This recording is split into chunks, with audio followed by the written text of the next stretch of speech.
Can Central Sports Cards and Memorabilia offers the widest selection of sports cards and signed memorabilia in the city.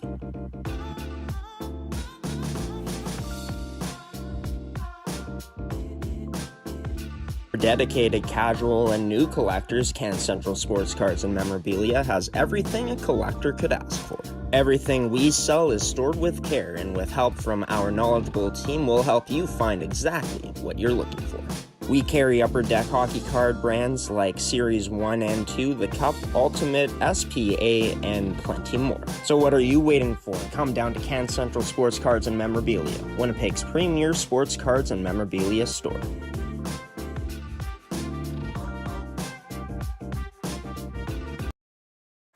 McKenna Fasteners and Tools has been the place to shop for your industrial needs for over 20 years. Carrying the tools you need to get the job done from the brands you can trust, McKenna Fasteners and Tools has you covered.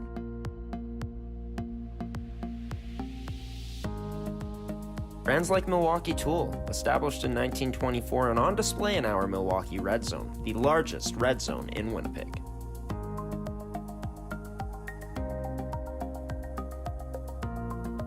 With construction workers and tradespeople in mind, McKenna Fasteners and Tools is your one-stop shop for all your industrial needs. So come on down to our Winnipeg store location today, located on 1557 King Edward Street in Winnipeg, Manitoba.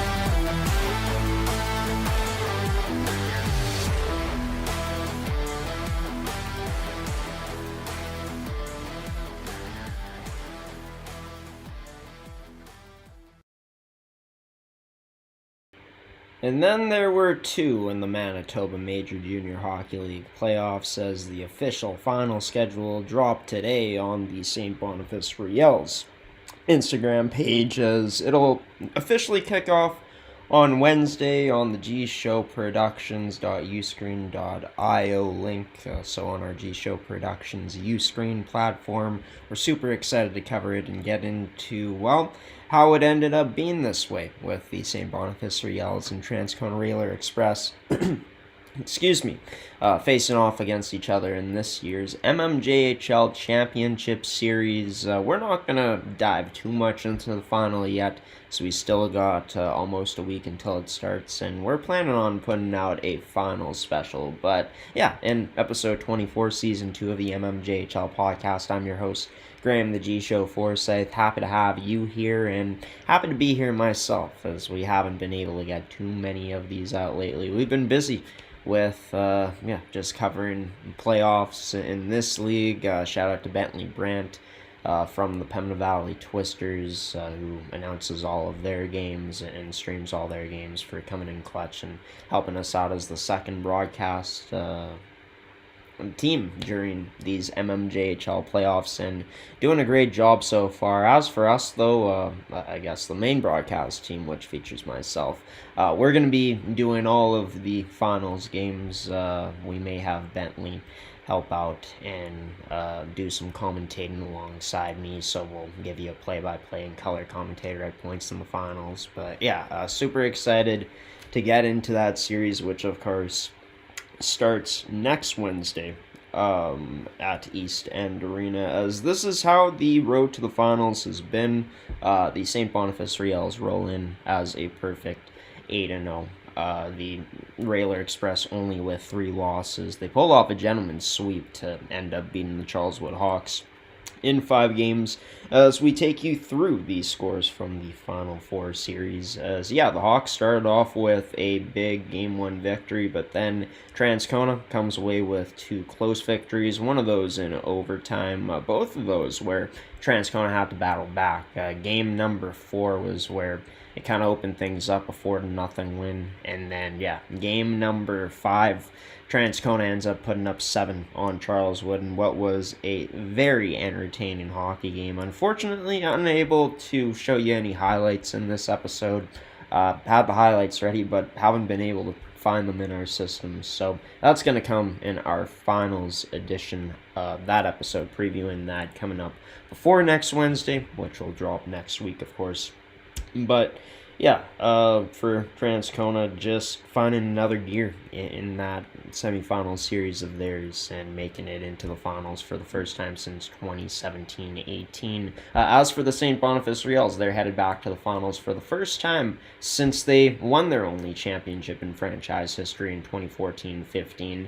10 years later, St. Boniface is looking really strong as throughout that series, they got better and better against the Fort Garry Twins. That second game specifically, I think, was a real difference maker with St. Boniface getting that win. Gave them, as my phone falls, a bunch of momentum. As you could see, I thought played their best game in Game 3 of that series and then held off Fort Garry in Game number 4 to complete their second straight sweep. And for St. Boniface right now, we're going to show you his stats in just a moment, but Owen LaRocque has been fantastic. They're getting huge contributions from so many players on that squad right now, and living up to what I've been saying about them all season long. I've said many times that I think on paper that team is the most skilled team in this league, and they've proved it so far. Even though I ended up picking the Fort Garry Twins to beat them in the finals, ended up being wrong about that one. Ended up being wrong about the Transcona Railer Express big time as well, as we will get into plenty of that coming up in this edition of the MMJHL Podcast, talking about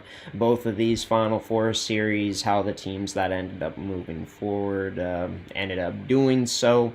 And we're also going to show you some stats from around the MMJHL in a shorter edition of this episode. Wish I could include some highlights in here, but that's going to have to wait for next episode, in episode 25. Still a lot of great stuff coming your way, though, MMJHL fans, in this edition of the MMJHL Podcast on this Thursday night, 6 days from the start of the 2025 MMJHL Championship Series. Who's going to sit atop of the throne when it's all said and done? Well, we'll have plenty of time to answer that coming up in next episode. For this one, we are going to get into the Final Four recap coming up here very soon. First, we'll hit you with another commercial break.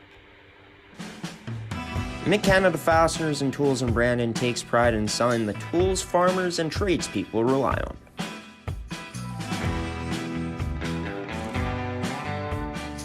on. Like our Winnipeg location, Brandon carries the same tools you know and love. From all the brands you can trust, all in one convenient place.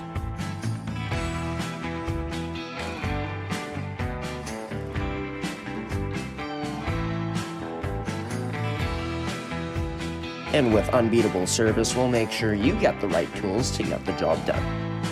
Mid-Canada Fasteners and Tools in Brandon, proud to serve Brandon's industrial needs since 2018. Stop on by today at 358 Park Avenue East.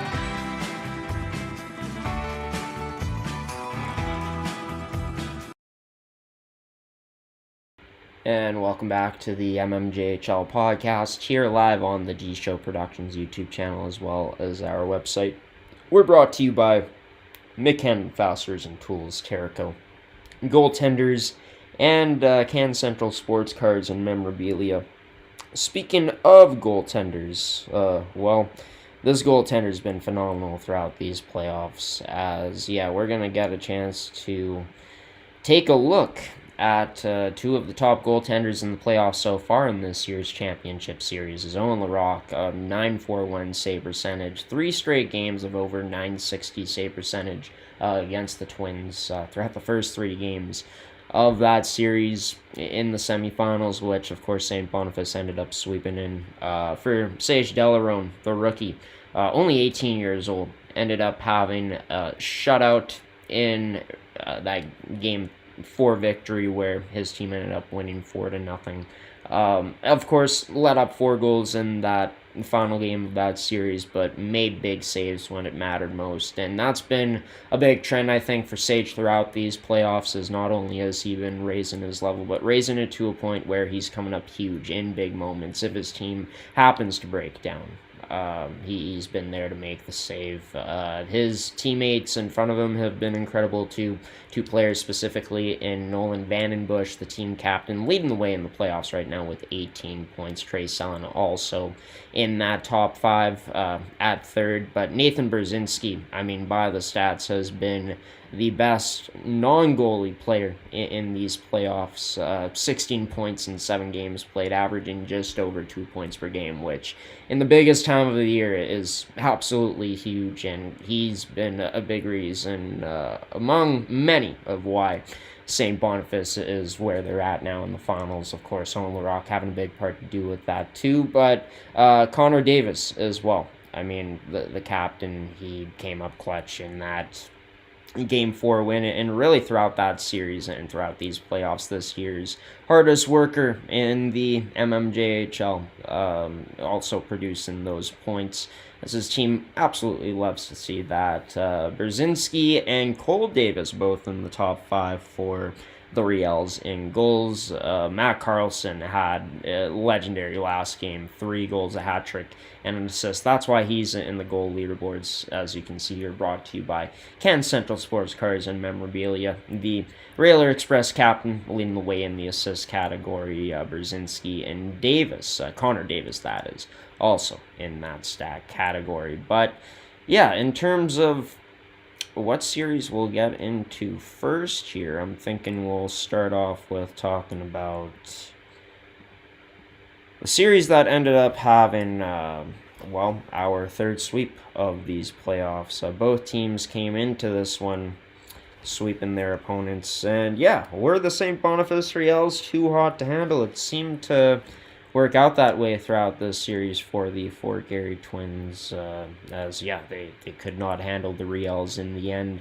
As for the Riels, I mean, speed kills. This team's speed was on full display in that series. I think it was a huge part of why they're moving forward. Of course, with their goaltending too, as Owen LaRock was sensational in that series, improving to a perfect 8-0 since he's taken over the net from Michael O'Sullivan when the Riels were down 4-0 in Game 1 of their playoffs against the St. Vital Junior Victorias. But yeah, I think for the Riels, that speed and how it ended up kind of hurting Fort Garry was just they got pressure in all phases of their defensive zone at the points, along the boards, really forcing Fort Garry to make quick puck decisions. Fort Garry just couldn't be quick enough. They couldn't match the Riels' speed throughout this series. I thought that the defense first mentality, which the Riels took care of their own end first, flipped pucks out, and then got on the puck, chasing them down with their speed and creating odd man rushes and really put Fort Garry on their heels, was another big reason why the Riels are moving forward. But cashing in big as well on their opportunities. They got outshot in many of the games against the Twins. Well, in the first 2 games, to be exact. But yeah, the Riels relied on their goaltending, relied on their defense, and cashed in big on their opportunity, which, really, I think, put the pressure on Fort Garry as that series went along. Also, what was huge, too, was the St. Boniface Riels holding that top line of Fort Garry's in check, with Halaman, Darius, Gorchinski, and Balshaw combined for only 4 goals in total between the top trio, and Fort Garry couldn't find a way to get their depth going. Their other lines were neutralized as this series went along too. There was some frustration that came along with that for the Fort Garry Twins. I mean, when you're down 1-0 in the series, where you feel like you're outplaying your opponent, which they did in the first two games against St. Boniface. It's just St. Boniface was getting the better goaltending, the better bounces. And yeah, that was no bigger than in the second overtime of game two, where Fort Garry in tight puts a puck off a post. The crowd thinks it's in. Bentley Brand thought it was in, but yeah, it's just those inches, right, that they're unable to capitalize on. St. Boniface catches them kind of flat-footed, rushes into the zone, makes a nice play on the net, and ends up ending the game and putting Fort Garry down 2-0. Where, yeah, I think afterwards St. Boniface took control in that game three as it went along, continued to frustrate the Twins.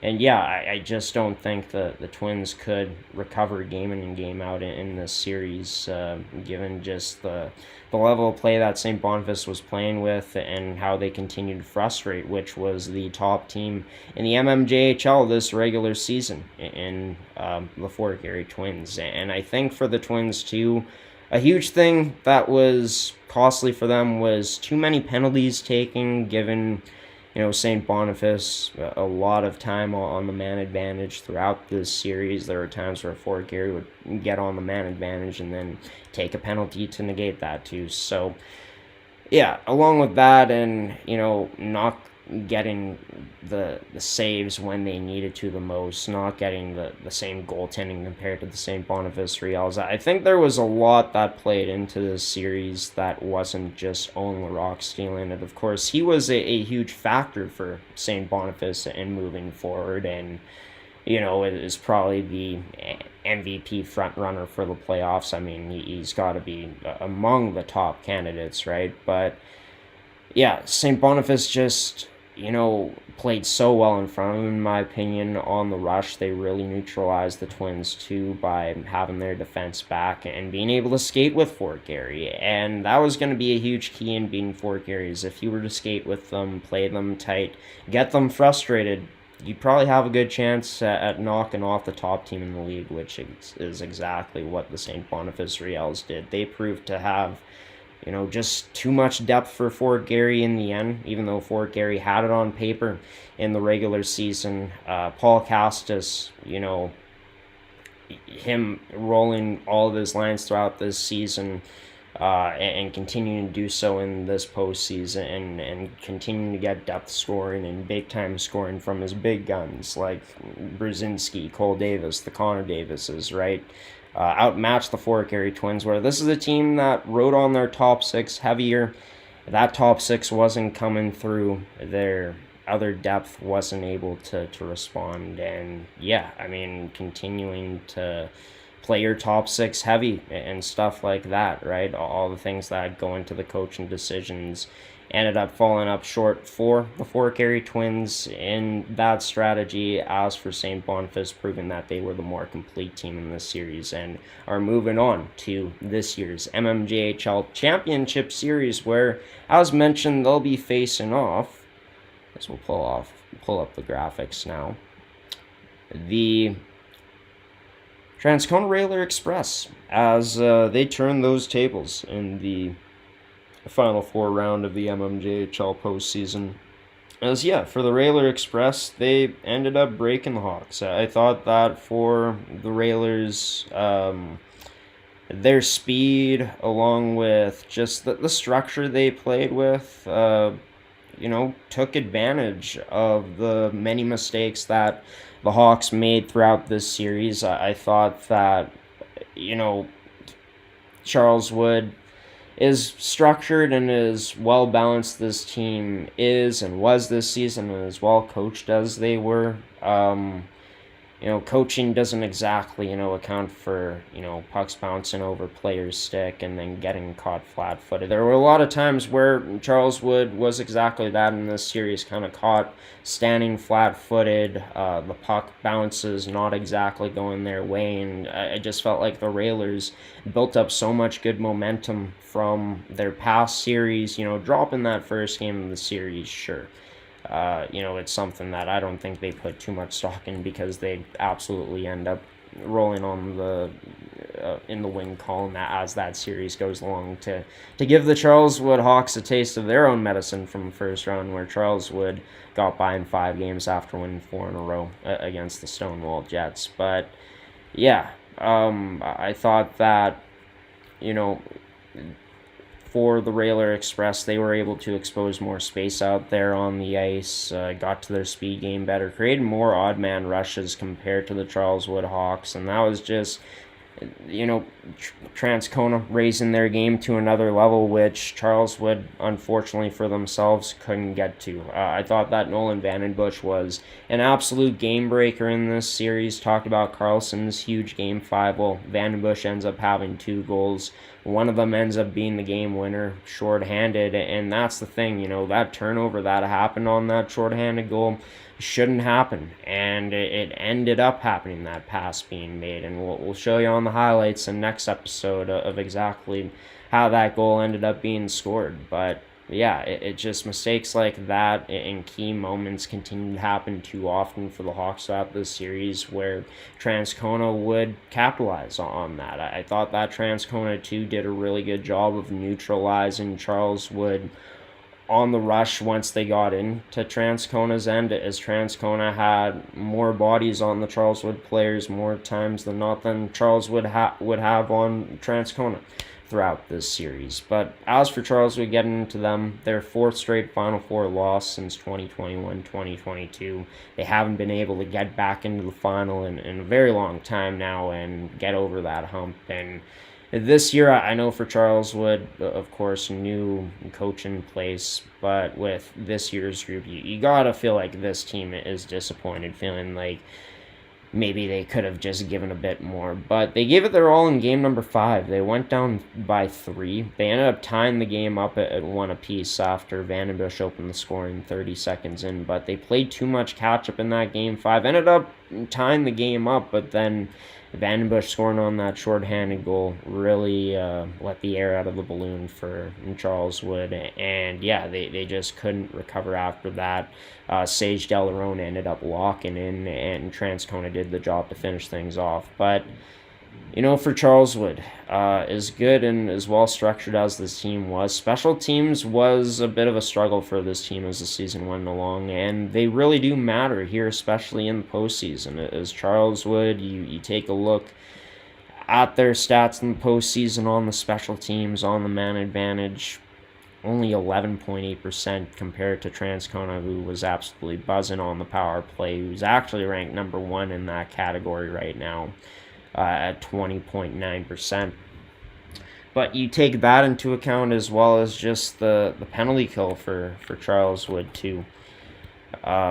Just couldn't find a way to raise their level as the series went along either. Unlike Transcona, where their penalty kill is absolutely phenomenal in this series and has been all playoffs along at 97.3%. But yeah, I think just taking a look in this series, and at these playoffs so far, the trend really being that the teams that play a game of, a lot of pace, and they just keep pressuring you and attacking your net. I thought that Transcona did a lot of a more better job at that. I'm trying to pronounce things here as I see my screen lagging. We're going to hit a commercial break here quick to see if we can sort this out. One moment, everybody. Central Sports Cards and Memorabilia offers the widest selection of sports cards and signed memorabilia in the city.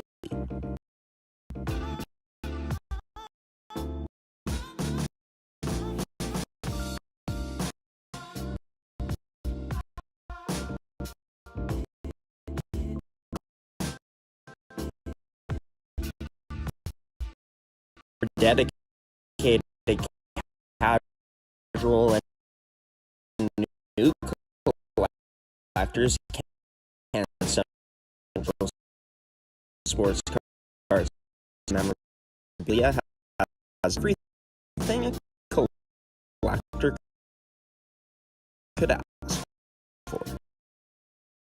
Everything we sell is stored with care and with help from our knowledgeable team will help you find exactly what you're looking for. We carry upper deck hockey card brands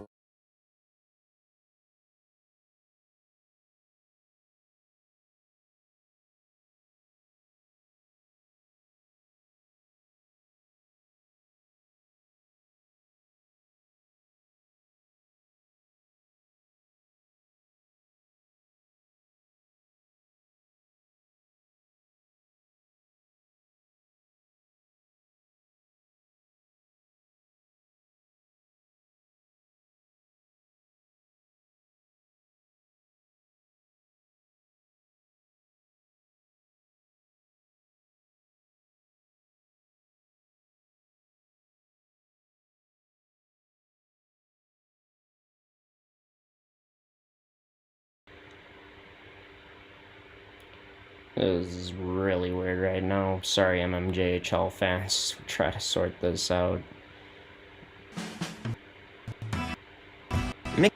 Canada Fasteners and Tools and Brandon takes pride in selling the tools farmers and tradespeople rely on.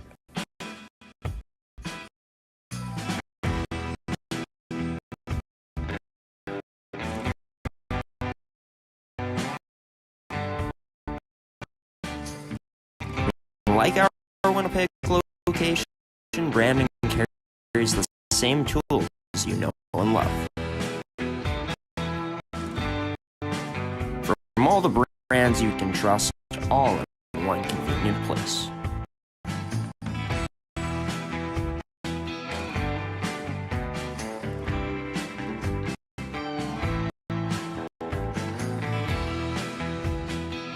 And with unbeatable service, we'll make sure you get the right tools to get the job done. Make Canada Fasteners and Tools and Brandon. Proud to serve Brandon's industrial needs since 2018.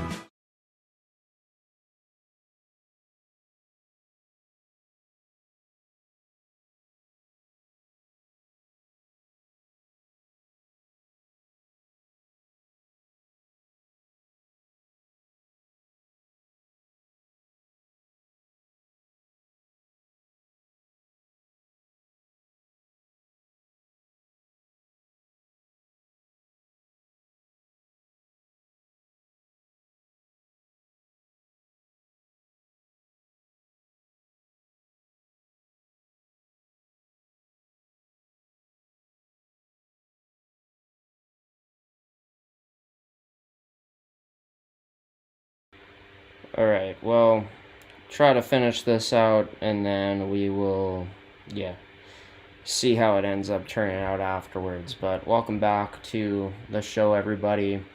Just talking about the Charleswood Hawks and Transcon Railroad Express series I thought my final thoughts on it, as I was trying to say, was that as good of a team as Charleswood had and as much speed that they played with throughout the season, just seemed like this was a team as the season went along, and it's something that I didn't really take into account into too much because their goaltending was as good as it was, as strong as it was with Keegan Gordon, and he saved this team so many times throughout this year, and they played pretty well in front of him throughout this season too, and had some big time scores, a lot of depth on this team, but it just in the end didn't compare to the Transcon Railroad Express, who for them ended up having Sage Delarone, who put on a great performance in the goal throughout this series. They found ways to neutralize the Hawks' attack and limited their chances, their high danger scoring chances off the rush most times in this series. And for Transcona playing with as much pace as they do, and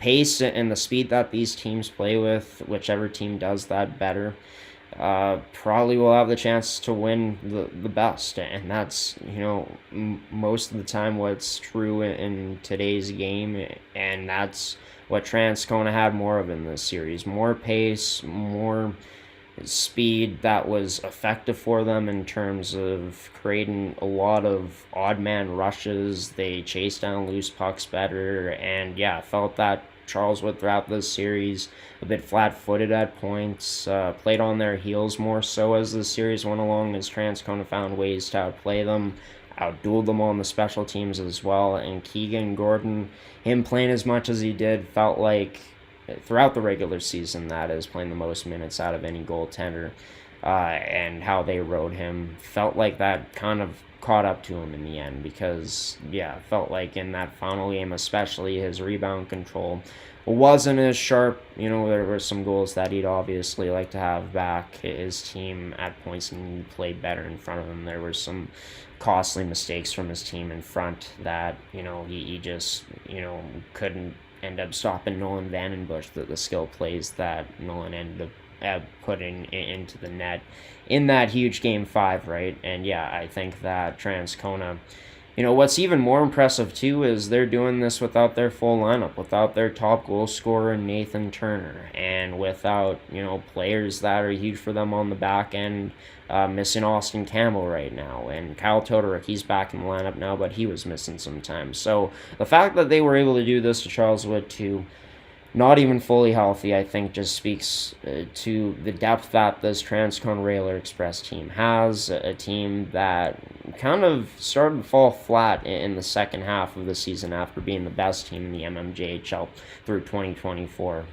Seems like they found their game again, found in that first round against the St. James Junior Canucks. Said it all in this podcast. They get through that series, there's a chance that this team could get to the finals.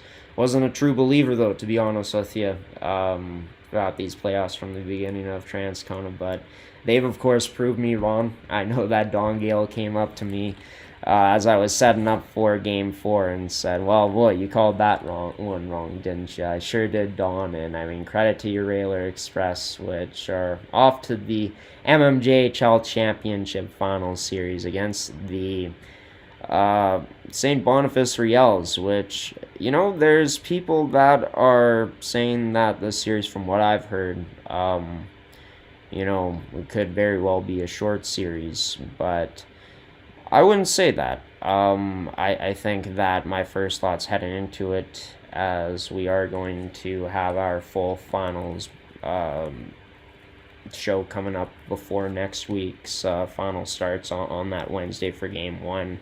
But there's people I've been hearing that feel like this series is going to be done in short order. It could be a sweep for the St. Boniface Riels.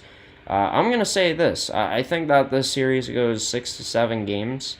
And I know that, I've said that certain series would go that length, and they ended up being sweeps throughout these playoffs so far with my predictions. But I think that this Railer Express team, don't count them out at all. I mean, this team has as much skill, in my opinion, as a lot of top teams in this league, and a big reason why they're off to the final is that overall skill coming up big time, and big time players are stepping up for this team. I think that's going to continue into this final series against St. Boniface, where it's going to be a battle of which team's depth comes out better. It's going to be a real goaltending duel too, with Owen LaRocque and Sage Delarone being the top two goaltenders, tied both with 8 wins right now. And I think that it's also going to be a great coaching battle too. Derek Gagnon and his Transcon Railer Express coaching staff, one of the best coaching staffs in the league, squaring off against a very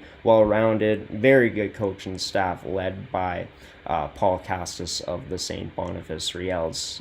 It's the battle of the East Side in this year's MMJHL playoff series. Both of these teams making it back to the finals for the first time since the 2010s. Transcona, it's been a little less time for them. Their most recent finals appearance was back in 2017-18, 2014 for St. Boniface. It's been 10 years since they've made it to the finals, and they won 10 years ago in 2014-15. Can they do it again? A decade later, the Railers haven't won since coming back as a franchise in this league. They won, a few championships before the 2000s, but of course, none have been recorded in the 2000s era in these past 2 decades. Could this be the year?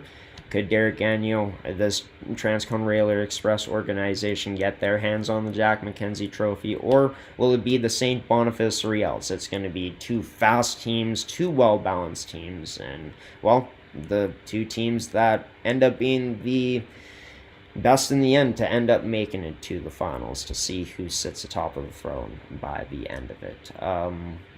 My battery's about to die on my laptop. Actually, it started lagging once I plugged it in, so I'm going to keep this short. My conclusion to this episode, I want to thank everyone for joining and tuning into this one if you did.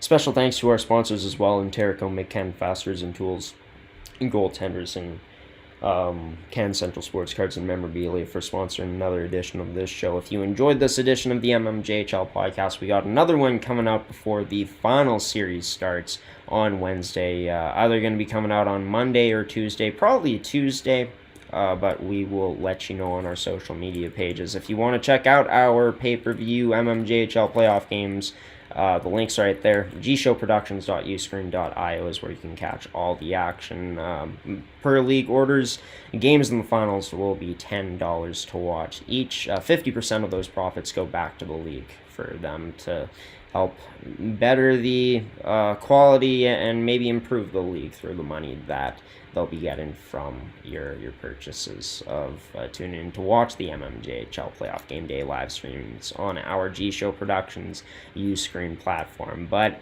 until next podcast episode, everybody, where it will be a good one, we'll be diving into a full preview of the MMJHL Championship Series between the St. Boniface Riels and the Transcone Railer Express. We'll also have highlights from the final few games of both Final Four series to show you, as we missed out on that in this episode. And as the countdown starts to the MMJHL Championship Series, we can't wait to call it here on your home for MMJHL hockey. Thanks for watching, everybody. Until next time, I've been your host, Graham the G Show Forsyth, giving you the sleep, peace out, and saying so long, everybody, on this Thursday night. We'll catch you next time as the finals between the Riels and Railer Express are finally upon us.